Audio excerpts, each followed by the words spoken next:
Magandang gabi mga kaibigan, kababayan at mga kapatid. Isa na naman pong mahalagang isyu ang ating pag-uusapan ngayong gabi. Pero bago po yan, shout out muna tayo sa mga freshmen entrepreneur students ng PUP San Pedro Campus. Nakikinig po sila ngayong gabi. Thank you guys for listening.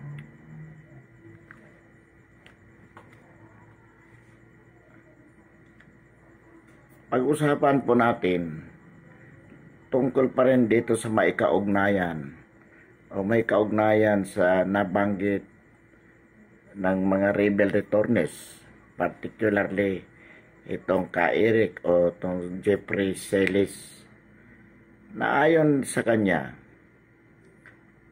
ang Smart at saka yung Globe Telecommunication ay nagbibigay po ng revolutionary taxes sa CPP, NPA, NDF. 200 million each every year. Dahil kung hindi po sila magbibigay, pasasabugin ang kanilang mga cell sites sa iba't ibang lugar. So, napipilitan di umanong magbigay itong Globe at Smart. Alam niyo po mga kababayan, mahalaga po ito sapagkat malaking pera po ito. 200 million each or 400 million every year. Bukod pa po ito sa mga taxes yung for the politicians na gusto mangumpanya sa mga lugar na malakas ang presensya ng NPA. So bago makapangumpanya doon ang isang politiko, kailangan magbigay ng permit o magbayad for the permit to campaign. At malaki-laking halaga din daw. Although niliwanag ito isang Kanuel, sabi niya hindi naman lahat ng mga politiko na nagbibigay ay talagang willing. Napipilitan lang sila kasi hindi sila pwede mangumpanya doon. O kung hindi naman, may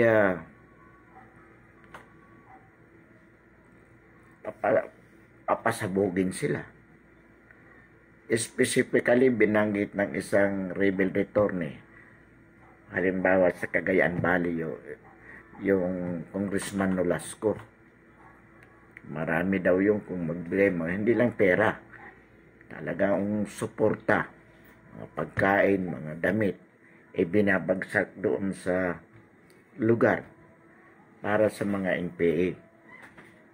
Alam natin na marami sa ating mga kababayan, mga politiko, mga mayor, gobernador na sumusuporta dito sa CPP, NPA, NDF. Huwag lamang silang maperwisyo. Kaya naman po, tuloy-tuloy ang operation ng CPP, NPA at napipenetrate nila lahat ng sektor sa ating lipunan, maging sa kalungsuran. Ang pinakamalaking halimbawa na nga po dyan mismo, yung City of Manila, na kung saan di umano si Isko Moreno mismo, very young, potential mayor, pero publicly pinakita niya na he is not worried with the CPP, NPA, NDF. Sa pamamagitan ng pagtanggal ng tarpaulin na nagsasabi na persona non grata sa City of Manila ang NPA, CPP, NPA, NDF. So, ang ibig pong sabihin nito, for whatever reason, whether voluntary or involuntary, there are a lot of people supporting the Communist Party, I mean the CPP, NPA, NDF, supporting not only money but material things. In the same way na ganito din po sa mga universidad, hinahayaan ng mga school officials, mga teachers, ang recruitment openly within the campuses. Bakit?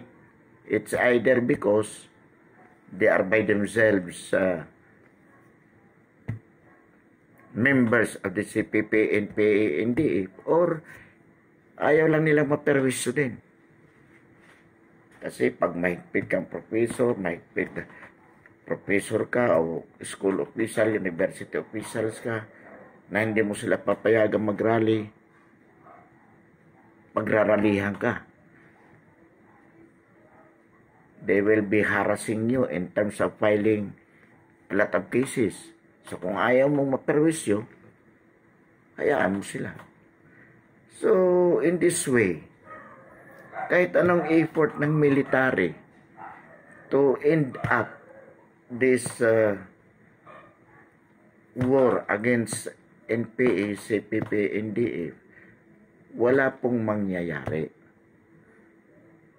Hindi po ito mapuputol. So, kaya po paulit-ulit na sinasabi natin. And we call upon the government, the Duterte administration, specifically, no. Anyway, we have the NTF-ELCAC, the chairman of which is the president himself, the national chairman. At ang sabi ni General Esperon, at in every province, ang chairman dyan, yung governor. In every city or municipality, the mayor is the chairman. At every barangay, nationwide, the barangay chairman. If this is so, and if really the government is determined to end up this CPP, NPA, NDF as a terrorist group anyway, kailangan ma-mobilize po natin lahat ito, paulit-ulit po, towards the same goal of ending up the war against them. Sabi nga natin, the biggest component in this war is not the actual fighting. It is more of paralyzing the movement. I-paralyze natin sila in terms of cutting off this support system. Una, yung mga revolutionary taxes. Yung Globe, yung Smart, we are calling upon the Department of Telecommunication, gawan ng paraan na mahinto yung pagbibigay nila ng revolutionary taxes. They might not admit it. Pwede nilang itanggihan na hindi totoo na nagbibigay kami. But the ELCAC must find a way to have the truth revealed. Anyway, nandyan yung mga rebel returnees natin na nagpapatunay na itong mga ito ay nagbibigay ng revolutionary taxes. Katunayan, sabi nga, mula nung nagbigay na sila, wala na tayong mababalitaan na cell sites na pinasasabog. I remembered one time na yung kanilang cell site, I don't know kung Globe o Smart, sa Tagaytay pinasabog yan. I think 5 years ago or even more. Pero after that, wala na tayong marinig. Sabi nga kasi ni Ka Eric, kasi nagbibigay na sila ng taxes. Malaki pong halaga yan, which will paralyze them. Una po yan. Ang makakapigil lang dyan, yung government. Compelling these companies not to pay anymore. Kung ayaw nilang aminin yan, we know that the LCAC, for instance, as a leading agency, they have ways of knowing it. So kindly po, bigyan natin ng emphasis ito. Sa bahagi naman ng mga politiko, definitely it is under the DILG. If it is sitting governor or mayors, General Anyo, sir, it is your concern. Kailangan ang mga mayors and governors, kung mayroon silang tie-up with the CPP, NPA, NDF, kailangan po yan maputol na. If they would not do it voluntarily, for whatever reason, then let us use the law against them, that being illegal. Because to support any terrorist group for whatever reason, illegal naman yan. So, kailangan yan maaksyonan. By 2022 election again. So, yung mga permit to campaign, that is the duty of the military, the PNP, and the COMELEC to guard against this terrorism imposed by this CPP, NPA, NDF. Ang mga politiko, kailangan, they must be required not to pay. Sabagay, hindi naman talaga nila aminin yan. Ito ay panawagan na rin sa mga politiko. Kung gusto, kaya kayo kumakandidato para maglingkod sa bayan, makipagkaisa kayo na huwag kayong magbabayad ng permit to campaign. Kung kayo'y nilalapitan, that is an opportunity to coordinate with the PNP or the police or the barangay concerned para mapahuli natin. Ipahuli yung naniningil na yan. So, sapagkat kung hindi po natin titigilan yan, hindi kayo makikiisa sa laban na ito. It will be forever na paulit-ulit na ganyan. At lalo lamang silang lalakas. There will be a time talagang malulubog tayo sa kumunoy sa ganitong sistema ng terorismo sa bansa natin. So in other words, kumakatok tayo sa sense, we are knocking on the sense of nationalism of these politicians. Don't pay permit campaign tax to the CPP, NPA, NDF. Doon man lang makatulong kayo. At simulan, pag hindi kayo nagbayad, tumanggi, hindi na rin nila kayo mahawakan in case na mananalo kayo. Ang problema kasi yan, nagbayad ka ngayon ng permit to campaign, nanalo ka, pag nakaupo ka na, hawak ka na nila sa liig. So you cannot do anymore. You cannot do anything against them as a mayor or as a governor. Bakit? In one way or another, connected ka na sa kanila. At mahirap nang tumanggi. Kahit anong galing mong politiko, example dyan si Mayor, si Yorme, everybody was impressed with the good start In fact, not only good, the best start as a model. Bagong mga politiko, bagong henerasyon ng mga politiko, energetic, very promising, presidentiable by 2028. Kailan ba susunod? Just 2028 at 2022. Presidentiable na. Pero how can we trust him now? Kung ganitong alam natin na may connection siya sa CPP, NPA, NDF, in whatever way nakikipagtulungan siya. Sabi natin, wala namang prueba. Wala ngang prueba, pero pinaalis na ang tarpaulin. Na nagsasabi na persona non grata, hindi welcome ang CPP, NPA sa City of Manila. Tanggalin yan. Tuloy ng some people did research about his background. Ayun, naglabasan na, nakakausap-usap na si Joe Masason, ganito, ganyan.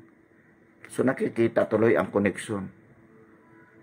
Ang sabi, kasi sinuportahan ng mga National Democratic Front eh. Kaya malakas ang lumabang kay Mayor Lim, malakas lumabang kay Irap, sa mga traditional na politician, dahil may backup. So, yan po ang problema pag ikaw ay nagbigay una ng permit to campaign. Nagkakaroon kayo ng alliance with the CPP, NPA, NDF. Pag nakaupo ka na, by virtue of that alliance with them, you can no longer refuse. You cannot do anything adverse to their interest. In effect, you are serving them. You are serving the terrorist group. So, essentially, taksil ka sa bayan. Kung ano mga pakita mo mga serbisyo, bali, wala lahat yan. Kasi, katunayan na nakikipag-alliance ka sa kaaway ng gobyerno. Sino maniniwala sa'yo? That is the problem. So, the best way, di ba ka Isko Moreno now, the best thing for him to do is para mabawi niya yung prestige niya, mabawi niya yung respeto ng sambayan ng Pilipino, ipakita niya ngayon. He has to stand firm, publicly, categorically, that he is against this terrorist group. Without him doing it, wala ka ng political career. I mean, your political career, indeed, samantalang noong pag-upo mo, hanggang sa hindi mo ipinalis ang tarpaulin, a lot of people were thinking, you can be a president. Hindi ka lang confined sa Manila. Magaling ka eh. Maganda yung pinakita mo eh. Ang problema ayun. Pero hindi pa naman huli. Hindi pa huli. You can still recover your posture. Ang kailangan lang dyan, magpakita ka ng firm stand. That by all means, you are against the CPP, NPA, NDF. Halimbawa po, sabi nila si Pangulong Duterte, sinuportahan din niya ng mga komunista, ng mga NPA. Okay naman yung suporta eh. Talagang yung mga yan, talagang one of the strategies is to support a candidate whom they believe magiging magiging kaibigan nila, magiging sympathetic sa kanila. At okay din naman yung attitude na okay, for the purpose of this election, we can be an alliance. Pero hindi ibig sabihin na hawak mo na ako. Eh, ang nakakagawa lang yan, may ganong tapang lang yan, si Digong. Yung presidente natin, kaya diniklara niya. Nung una, pag-upo niya, okay. Ikaw, tagiwalo ba yun? Kilala kang makakaliwa, upo ka dyan sa DSWD. Ikaw dito sa agrarian reform. Mga kilalang leftist yun. tuwan-tuwa mga CPP, tuwan-tuwa ano.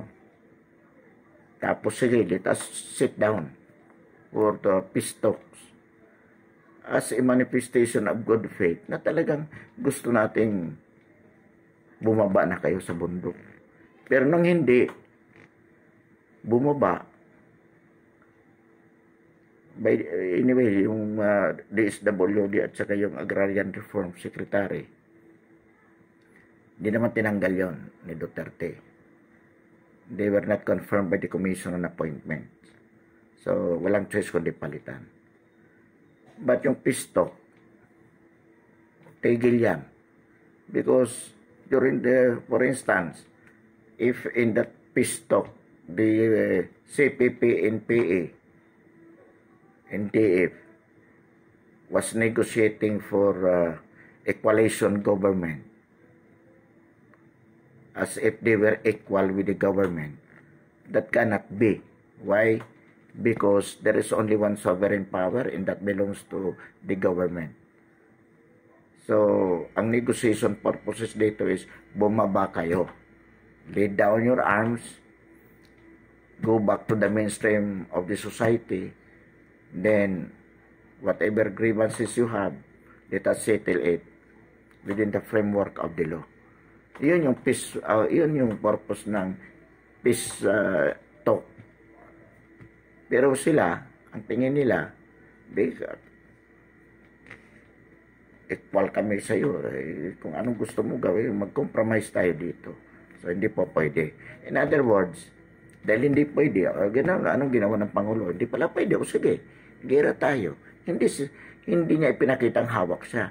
On the contrary, pinakita niya, I gave you the opportunity to join with us for you to be able to go back to the mainstream of the society. Pero ayaw nyo, sige, gusto nang gera-gera. That's it.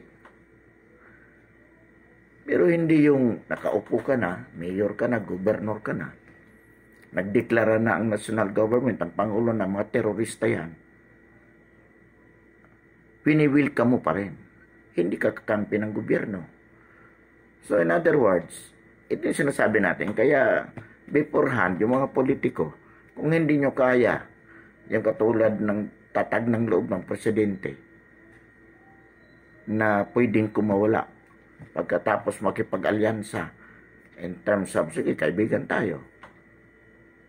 So prinsip yung, pero di ako sa'yo magbibigay ng permit to tax. Anyway, kapag nagbigay ka ng permit to tax, ang ibig sabihin yan, permit to campaign tax. Hindi ka nakikipag-negotiate sa kanila on the basis na kumpanya mo ako, pag nanalo ako, gagawin ko yung tama, yung para sa inyo. And fair, wala akong utang na, kumbaga, may prinsipyo ka. Hindi ako magbibigay ng tax, pati ako magbibigay. Pag nanalo ko, paglilingkuran ko yung mga pamilya nyo. Pero hindi ko rin kayo susuportahan as an NPA. Kasi,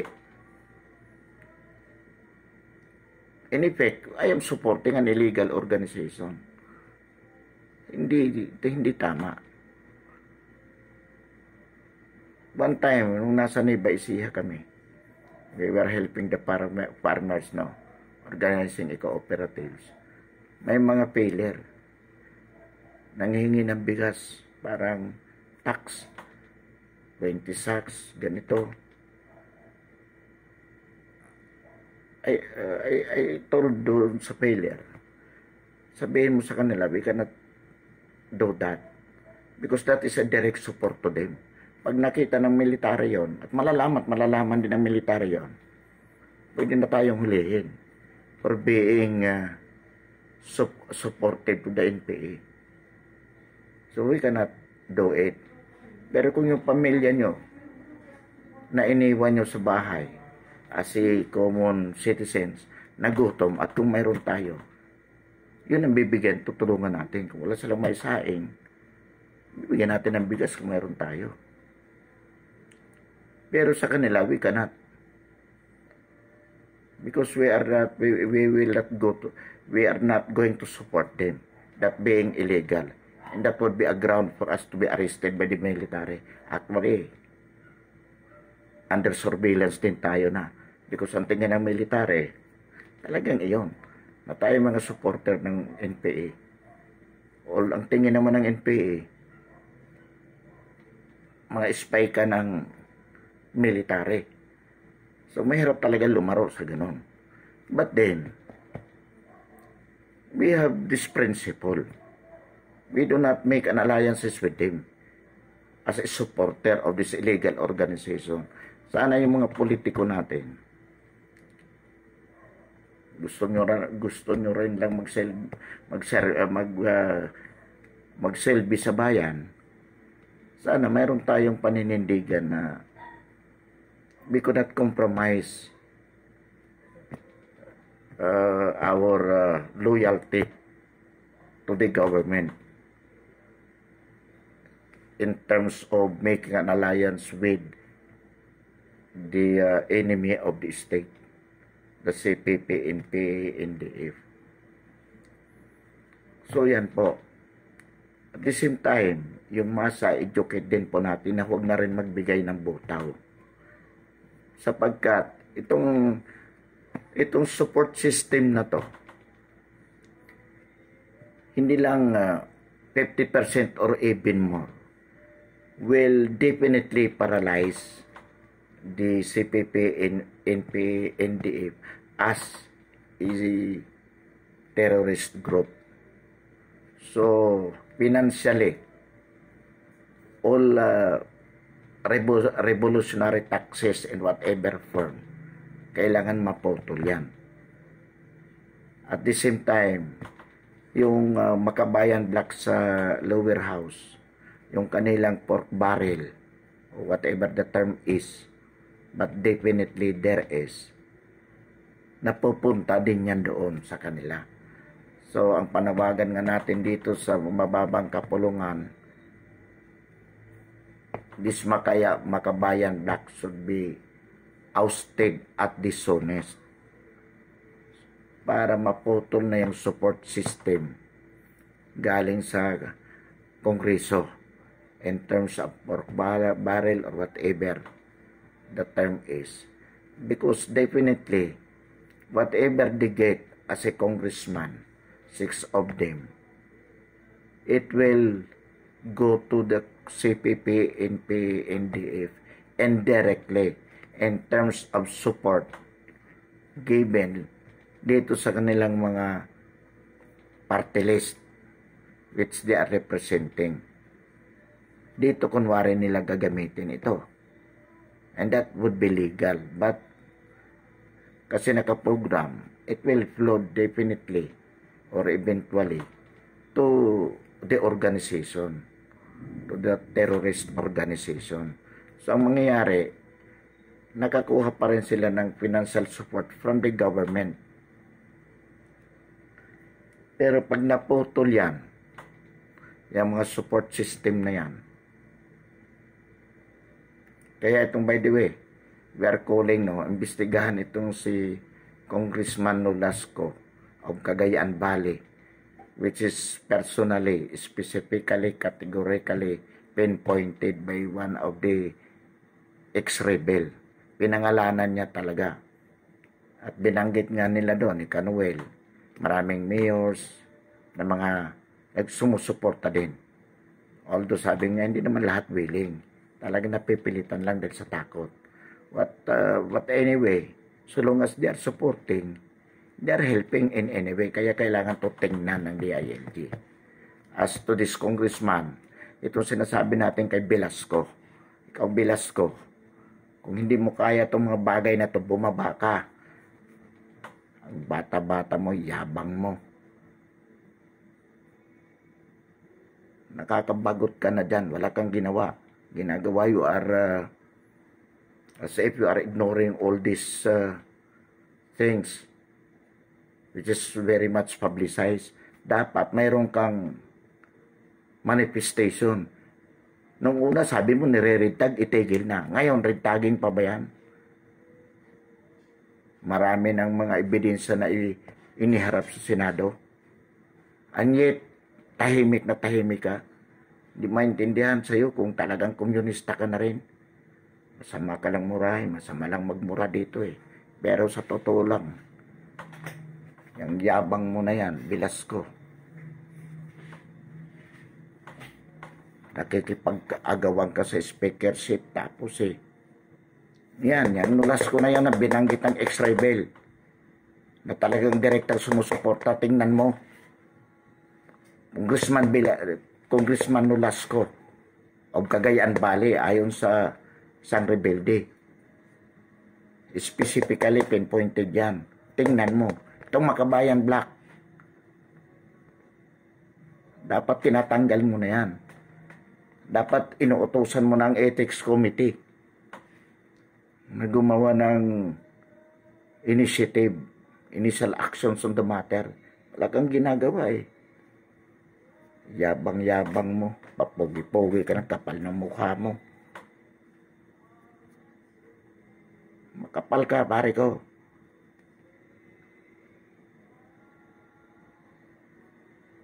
Laki-laki ng sweldo mo dyan eh. Bakit? Marami kang kumpanyang ipinakikisama. Dahil ang asawa mo connected sa San Miguel. Narinig ko sa'yo yan eh. At may mga negosyo ang San Miguel sa iba't ibang lugar. Yun ang pinoprotektahan mo. Kaya hindi mo kante ito mga Makabayan Black. Paupo ka pa dyan. Sana kung wala kang gagawin, hindi mo kaya. Hindi ka na nakipag-agawan dyan sa speakership. Kahit blood ka lang eh. Kapal ng mukha mo, bilas ko ka. Pangit lang murahin kita eh. Mayabang ka eh.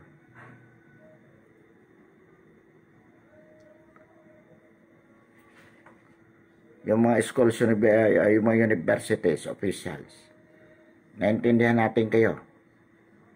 Takot kayong pagralihan ng mga estudyante. Kung hindi kayo komunista, wala kayong magawa dahil takot kayong pagralihan. Kung natatakot kayo, mag-resign kayo sa pwesto nyo. Ngayon, lalo na kung talagang kayong komunista, kaya tinotolerate nyo yung recruitment sa campuses nyo. Alam natin, universities, UP, PUP, PNU, sa mga private UST, alam natin yan. At this point in time, we can no longer compromise. Kasi habang mayroong nagtotolerate dyan, hindi matatapos itong laban natin. Hindi ito matatapos. So, kailangan gawin natin to. Kaya nga tayo nariyan sa mga pwesto. Nandiyan kayo sa mga pwesto nyo. To serve the people, to serve the public. And we cannot serve the people without eradicating these terrorist groups. Perwisyo yan sa buhay ng mga Pinoy. Kaya nga hindi umunlad ang bansa natin eh. Laging may nakaharang eh. Anyway, lumalampas na tayo sa oras. Because we limit ourselves to 30 minutes. Medyo lampas na. Pansamantalahin to muna tayo dito. But before we end, as a token of support for our advocacy, we request that you subscribe to our YouTube channel, Ang Paninindigan, at ang ating paninindigan sa napapanahong isyu ng lipunan. Maraming salamat. Magandang gabi at maraming salamat po.